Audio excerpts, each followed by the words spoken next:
नमस्कार. मी भाऊ तोरसेकर. तुम्ही बघत आहात प्रतिपक्ष. मित्रांनो, अखेरीस शिवसेना, शिंदे आणि ठाकरे यांच्या केसच्या सुनावणीला मुहूर्त लागलेला आहे आणि मला वाटते 2 दिवस सुनावणी झालेली आहे. अर्थातच आपल्याला सगळी घटना कळते किंवा घटना समितीचा क्लास आपण घ्यायचो आणि त्या क्लासमधून तयार झालेल्या विद्यार्थ्यांनीच भारताची राज्यघटना लिहिली अशा थाटात कायम बोलणारे आणि वागणारे सुप्रीम कोर्टाचे वकील कपिल सिब्बल यांनी नेहमीप्रमाणे हातवारे करत, हावभाव करत, आवेश आणत, अवसान आणत परत एकदा उद्धव ठाकरे यांची बाजू सुप्रीम कोर्टात मांडलेली आहे. पण त्याला म्हणतात मेलेल्या घोडाला चापकाने मारणं. इंग्रजीमध्ये म्हणतात की मेलेल्या घोडाला चापकाने मारलं तरी तो उभा राहत नाही. जी केस कपिल सिब्बल आणि उद्धव ठाकरे सुप्रीम कोर्टात गेला दीर्घकाळ काही वर्ष लढवत आहेत, तो मेलेला घोडा आहे. मेलेला घोडा कितीही चाबूक मारले, किती चाबकाचे फटकारे मारले तरी उठून उभा राहत नाही आणि उभाच राहणार नसेल तर तो दौडणं पण शक्य नव्हतं. आणि हे मी गेल्या 3-4 वर्षामध्ये सातत्याने सांगत आलो. पण ज्यांना भ्रमात जगणं आवडतं, काहीतरी चमत्कार होईल, काहीतरी होईल आणि माझ्या मनासारखं होईल अशा मनोरंजनामध्ये रमलेले जे लोक असतात त्यांना गंडा घालायला अनेक भामटे टपलेले असतात.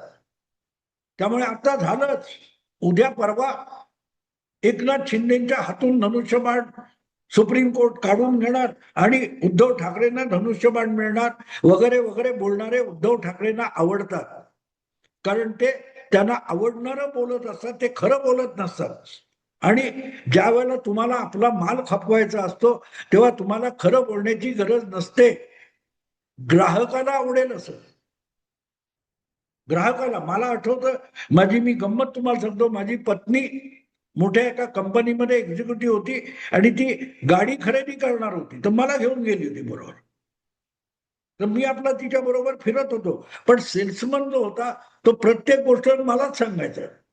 कारण एक गैरसमज असतो, गोड गैरसमज, की घराचा पुरुष कर्ता पुरुष असतो, बायको ही फक्त पैसे उधळत असते. आमच्याकडे उलट होतं. माझ्या पत्नीने आयुष्यभर राबून घर संसार चालवला. मी उडणटप्पू होतो, 29 नोकऱ्या सोडल्या, पटलं नाही सोडलं. त्यामुळे घर चालवणं, संसार चालवणं ही सगळी जबाबदारी तिने खांद्यावर घेतली होती. आणि म्हणून थोडं चांगले पैसे तिला मिळालेले, पगार वगैरे, त्या तिने ठरवलं गाडी घ्यायची. पण त्या सेल्समनच्या डोक्यात काय की नवराच गाडी घेणार ना, म्हणून तो प्रत्येक गोष्ट मला सांगत होता. शेवटी मी त्याला समजावलं, तुला गाडी विकायची की नाही. तो म्हणाला का. म्हटलं गाडी तिला घ्यायची, मला नाही घ्यायची. मुंबई सारख्या शहरामध्ये एखाद्या खासगी मालकीची गाडी कशी असू नये याच्यावर मी तुला 1 तास लेक्चर देऊ शकतो वगैरे वगैरे. पण सांगण्याचा हेतू हा की हा जो गैरसमज असतो डोक्यामध्ये, ही गाडी कोण घेणार, तर नवराच घेणार, बायको फक्त गाडी उडवणार. इथे उलट होतं ना. तसं लोकांना भ्रमात राहणं आवडतं. तर मजा त्यातली अशी होती की हे सगळं सांगितल्यानंतर मग तो तिला समजायला लागला, या गाडीत अमुक आहे, या गाडीत तमुक आहे, एसी आहे, गाणं आहे, टेप रेकॉर्डर, जे काय असतील ते सगळं झाल्यानंतर मी त्याला एकच प्रश्न विचारला की भैया ये गाडी चलती भी है. तो एकदम चमकला. तो म्हणाला ये क्या सवाल है, गाडी आहे तो चलेगी. म्हणले ही गाडी चालते हे सोडून तू बाकी सगळं सांगितलंस. पण गाडी चालवण्यासाठी असते, इकडून तिकडे काय अंतर तोडायचंय तर आरामात ते जाता आलं पाहिजे, यासाठी गाडी असते. ती गाडी चालते एवढं तू सांगितलं नाहीस.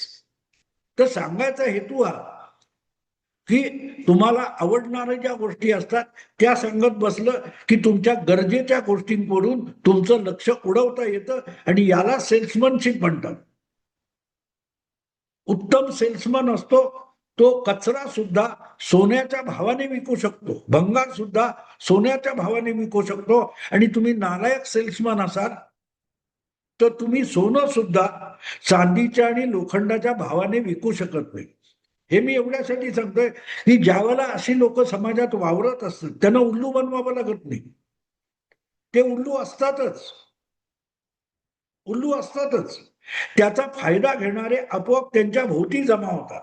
आणि म्हणून उद्धव ठाकरे असो किंवा तत्सम राहुल गांधी असो, त्यांच्या भोवती अशा लोकांची गर्दी आणि मांदियाळी असते. 2019 मध्ये मला आठवतं, राहुल गांधी यांच्या अत्यंत विश्वासार्ह टोळीमध्ये दिव्या स्पंदना नावाच्या एका बाईचं खूप गाजावाजा होत होतं. मोदींच्या नावाने रोज टीका टिप्पणी टोमणे वगैरे असं करणाऱ्या सोशल मीडियावर पोस्ट ही महिला टाकत होती. पण 2019चा निकाल लागला आणि काँग्रेसचा तितकाच दारुण पराभव झाला जसा तो 5 वर्षापूर्वी झाला होता. त्यानंतरही दिव्या स्पंदना कुठे गायब झाली ही काँग्रेसवाल्यांना सुद्धा पत्ता नव्हता. पण दरम्यान काही कोटी रुपयांना काँग्रेसच्या खजिन्याला चुना लावून ही महिला गायब झाली होती. पण राहुल गांधींनाही तशीच गिरायकं पाहिजे असतात ना. त्यांनी केलेल्या मूर्खपणाला सगळ्यात मोठा काय तो विद्वत्तापूर्ण सिद्धांत आहे असं म्हणणारे लोक राहुल गांधींना आवडतात. तर तशी लोक गोळवणार साहजिकच. उद्धव ठाकरेंना त्यांनी पक्षाचा कसं रसातळाला नेलं आणि पक्षाचा कसा बट्ट्याबोळ केला हे सांगणारी माणसं आवडत नाहीत. पक्ष रसातळाला जातोय पण आपला पक्ष कसा जिंकतोय हे सांगणारे लोक त्यांना आवडत असतात. साहजिकच आताची केस सुनावणी झाली की उद्या तुम्हाला परत धनुष्यबाण मिळणार आणि एकनाथ शिंदेकडून शिवसेना हे नाव काढून घेणार असं सांगणारी माणसं उद्धव ठाकरेंना आवडली तर नवल नाही. आणि म्हणून असं सांगणारे वकील असतील, असं सांगणारे कायद्याचे जाणकार असतील किंवा असं सांगणारे पत्रकार असतील किंवा त्यावर विस्तृत संपादकीय लिहिणारे संपादक असतील ते उद्धव ठाकरेंना आवडले तर नवल नाही. पण अयन रँड ही इंग्रजी लेखिका आणि विचारवंत म्हणते की तुम्ही सत्य नाकारू शकता, सत्याकडे दुर्लक्ष करू शकता, पण त्याच्या दुष्परिणामापासून तुमची सुटका नसते. उद्धव ठाकरेंच्या बाबतीत हे नेमकं असंच झालेलं आहे. तुम्हाला आठवतं 2 जुलै 2023 ला अजितदादा उठले आणि 40 आमदार घेऊन राजभवनावर पोहोचले आणि शरद पवारांना टाटा बाय बाय करून महाराष्ट्राचे उपमुख्यमंत्री झाले. त्याच्या आदल्या दिवशी उद्धव ठाकरे यांचे सुपुत्र आणि भावी शिवसेना प्रमुख आदित्य ठाकरे यांनी मेट्रो सिनेमापासून महापालिकेच्या मुख्यालयापर्यंत एक सगळ्यात मोठा असा लॉंग मार्च काढला होता की बिचारा स्वर्गातून माव पण खाली वाकून बघत होता, अरे बापरे एवढा लांब मोर्चा वगैरे वगैरे. आणि त्यांनी तत्कालीन मुंबईचे महापालिका आयुक्त त्यांना धमकावलं होतं, लवकरच आमचं सरकार येणार आहे आणि आमचं सरकार आलं की तुला कॉलर धरून रस्त्यावर आणू आणि तुमचे सगळे भ्रष्टाचार बाहेर काढू वगैरे वगैरे. 1 जुलै 2023 2 जुलै 2023 ला अजितदादा राजभवनावर पोहोचले आणि कोणाच्या लक्षात सुद्धा राहिलं नाही की काल आदित्य ठाकरेंनी मोर्चा काढला होता. त्या मोर्चाचं गुणगान करणारे संपादक पत्रकार सुद्धा आदित्य ठाकरेंच्या त्या धमक्या वगैरे या सगळ्या गोष्टी विसरले आणि अजितदादांबरोबर कोणी कोणी शपथा घेतल्या. शरद पवारांना कळलं होतं का शेवटच्या क्षणी शरद पवारांना भेटून छगन भुजबळ कसे अजितदादांच्या बंगल्यावर आले याची वर्णनं सांगायला सुरुवात केली. कोणाच्या कुठल्याही मीडियाच्या खिचगणतीमध्ये आदित्य ठाकरे नव्हते. हे मी एवढ्यासाठी सांगतो की सत्याकडे तुम्ही पाठ फिरवली म्हणून सत्य संपत नाही, ते तुमचा पाठलाग करत राहतं. तुम्ही सत्य मारून टाकू शकत नाही आणि त्याचे जे परिणाम होतात त्यापासून तुमची सुटका नसते. आणि आज महापालिका निवडणुका होऊन गेल्यानंतर 25 वर्षाची ठाकरे परिवाराची मुंबई महापालिकेवरची अबाधित सत्ता जी होती ही संपुष्टात आली. हा तो दुष्परिणाम आहे. उद्धव ठाकरे यांना आम्ही वारंवार, मी किंवा माझ्यासारखे लोक सावध करत होते की पक्ष रसातळाला चाललाय, पण हे ऐकणार कोण? त्यापेक्षा झेशे पक्ष जोरात आहे, तुमच्यासारखा मुख्यमंत्री जगात कधी झाला नाही, असले खोटे शब्द ऐकायला जेव्हा आवडतात तेव्हा मग खोट्याचं खरं करता येत नाही अशी कसोटी येते ना, तेव्हा तुम्ही तोंडगशी पडत असतात आणि तुम्हाला हरभऱ्याच्या झाडावर चढणारे फरारी होत असतात. गेली 3-4 वर्ष असाच खेळ उद्धव ठाकरेंच्या बाबतीत चाललेला आहे. आणि त्यामुळे आता आता सुनावणी झाली सुप्रीम कोर्टामध्ये. मी मित्रांनो आज नाही सांगत आहे, एकनाथ शिंदे सुरत गुवाहाटीला गेले, परत येऊन मुख्यमंत्री झाले, नंतर हा सगळा विधानसभेचा, निवडणूक आयोगाचा किंवा सुप्रीम कोर्टाचा खेळ सुरू झाला.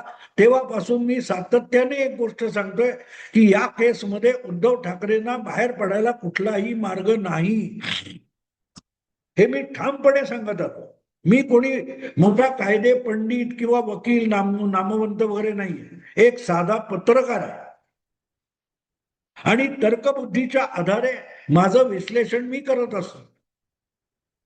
पण जे जे एकापेक्षा एक मोठे चॅनेलवर मिरवणारे घटना तज्ञ, विधिज्ञ, कायदे पंडित गेली 3-3.5 वर्ष उद्धव ठाकरेंना रोज धनुष्यबाण आणून देत असतात, ते प्रत्येक वेळेला खोटे पडले. ते खोटे ठरले, उद्धव ठाकरे तोंडवशी पडले. आणि तेवढ्यावर भागत नाही. 2024च्या निवडणुकीत निवडून आलेल्या 9 खासदारातले आणखीन 6 खासदार उठून एकनाथ शिंदेकडे गेले. धनुष्यबाण काय आलं नाही, पण असलेले खासदार आणखीन निघून गेले. मुंबई महापालिकेची हातात असलेली सत्ता बघता बघता निघून गेली.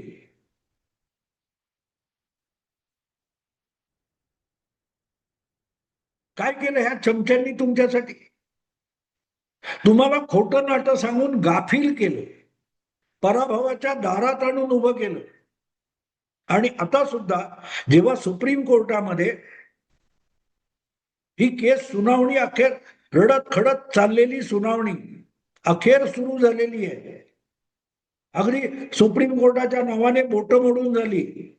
संजय राऊत असोत, आदित्य ठाकरे असोत किंवा उद्धव ठाकरे असोत, नित्यनेमाने वेगवेगळ्या न्यायमूर्ती किंवा न्यायालयांना दोष देऊन मोकळे झालेले. पण म्हणून तो खटला तुमच्या बाजूने होण्याची बिलकुल शक्यता नाही. मला आठवतं हा वाद सुरू झाला तेव्हा मी वारंवार माझे मित्र उज्ज्वल निकम हे वेगवेगळ्या चॅनेलवर जाऊन त्यावर भाष्य करत होते, तेव्हा माझा त्यांचा संवाद खाजगीत चालू होता. आणि त्यांनाही गंमत वाटली. ते म्हणाले तुम्ही कसं काय एवढं खात्री? म्हटलं मी तर्कशास्त्राच्या आधारे सांगतो. तुम्ही कायदे नियमांच्या आधारे पाण्याला तेल बनवू शकत नाही आणि तेलाला तूप बनवू शकत नाही. तर्का आधारे काही करता येतं. आभाळाला समुद्र बनवता येतं, समुद्राला झाड बनवता येतं, नियम आहे असा, असं म्हणू शकता. पण सांगायचा हेतू दोस्तानो असा की आता सुप्रीम कोर्टात अखेर सुनावणी सुरू झाली आणि पल्लेदार एकापेक्षा एक मोठे युक्तिवाद जे काय कपिल सिब्बल करतायत, त्यांची ख्याती अशी आहे की गेल्या 7-8 वर्षामध्ये कपिल सिब्बल जी केस घेऊन जातात ती हमखास पराभूत होते. प्रत्येक वेळेला सुप्रीम कोर्टात एक नवी थप्पड खाऊन कपिल सिब्बलला त्या इमारतीतून बाहेर पडावं लागतं. अगदी अलीकडच्या काळामध्ये ममता दिदीचे वकील म्हणून कपिल सिब्बल जवळजवळ रोजच्या रोज सुप्रीम कोर्टात जात होते,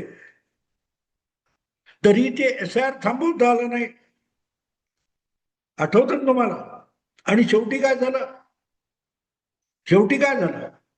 15 वर्ष प्रचंड बहुमताने सत्तेत बसलेल्या बंगालच्या मुख्यमंत्री ममता बॅनर्जी यांच्या हातातून सत्ता निसटली. आणि नुसती सत्ता निसटली नाही तर त्यांच्या हातून पक्ष सुद्धा निसटला. उद्धव ठाकरेंचे वकील कपिल सिब्बल, ममता दिदीने आपले वकील केले आणि कपिल सिब्बलनी ममता दिदींना उद्धव ठाकरेंच्या पंक्तीत आणून बसवलं. उद्धव ठाकरे पण रडतात ना रोज, माझा पक्ष चोरला, माझा बाप चोरला, आमची निशाणी चोरली. ममता दिदीची अवस्था कपिल सिब्बल सारख्या वकिलाने काय केली हे सगळ्यात जिवंत ताजं उदाहरण आहे. आणि असे कपिल सिब्बल जेव्हा सुप्रीम कोर्टामध्ये वाटेल तेवढे लंबे चौडे युक्तिवाद करतायत, त्यातून काहीही निष्पन्न होणार नाही. आमच्या मालवणीमध्ये म्हणतात, एक हात तवसा 10 बी. तवसा म्हणजे काकडी. एक हात लांबीची काकडी असते. त्या काकडीला कपिल सिब्बल सारखा माणूस 10 हात लांबीचं बी या काकडीमध्ये आहे असाही दावा करू शकतो, पण तो व्यवहारी नसतो. आणि त्याची चुणूक 2 दिवसाच्या सुनावणीमध्ये आलेली आहे.